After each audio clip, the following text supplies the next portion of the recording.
بسم اللہ الرحمن الرحیم۔ یہ بات معنی نہیں رکھتی کہ آپ کتنی زبانیں سمجھ سکتے ہیں، صرف دلوں کو سمجھنا ہی آپ کو اہم بناتا ہے۔ جتنے سجدے جوانی میں کر سکتے ہو کر لو، کیونکہ میں نے بڑھاپے میں لوگوں کو اکثر سجدے کے بغیر نماز پڑھتے دیکھا ہے۔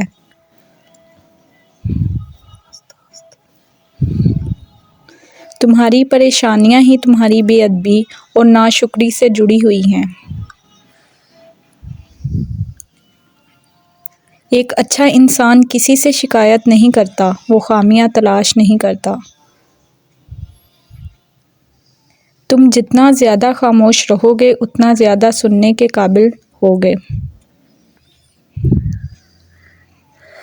اپنے اندر تبدیلی کی کوشش کرنی چاہیے۔ اولیاء اللہ کی صحبت اختیار کر تیرے اندر تبدیلی پیدا ہو جائے گی۔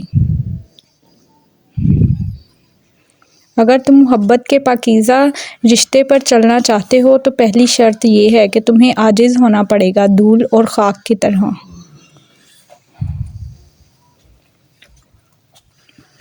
ہر انسان کو کسی مقصد کے لیے بنایا گیا ہے اور اس مقصد کو پورا کرنے کی کوشش اس کے دل میں ڈال دی گئی ہے۔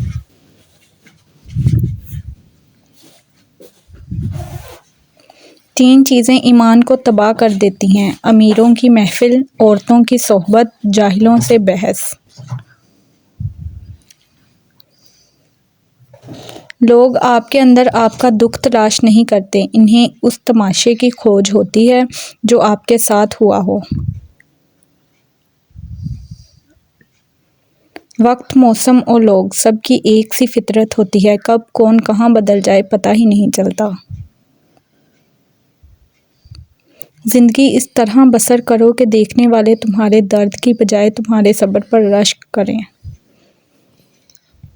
معاف کرنے کی عادت ڈالیں، کیونکہ معاف کرنے سے انسان کی اپنی روح پاک ہو جاتی ہے۔ وقت پیسے سے زیادہ قیمتی ہے۔ آپ کو زیادہ پیسہ مل سکتا ہے لیکن آپ کو زیادہ وقت نہیں مل سکتا۔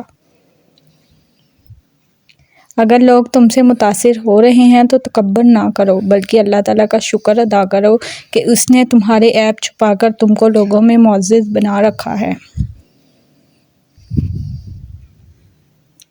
یا اللہ، ہم سب کے لیے خیر کے دروازے کھول دے اور ہماری پریشانیاں دور فرما دے۔ آمین۔ خالق سے مانگنا سنت ہے، اگر دے دے تو رحمت، نہ دے تو حکمت۔ مخلوق سے مانگنا ذلت ہے، اگر دے دے تو احسان، نہ دے تو شرمندگی۔ جب تک کوئی بات تیرے منہ میں ہے تب تک تو اس کا مالک ہے، جب تک زبان سے نکل چکی تو وہ تیری مالک بن جاتی ہے۔ پیسوں سے سکون نہیں ملتا، سکون ان چہروں سے ملتا ہے جن کے لیے ہم پیسے کما رہے ہوتے ہیں۔ کچھ نہ آیا زندگی تیرا فلسفہ ایک طرف کہتی ہے صبر کا پھل میٹھا ہوتا ہے اور دوسری طرف کہتی ہے وقت کسی کا انتظار نہیں کرتا۔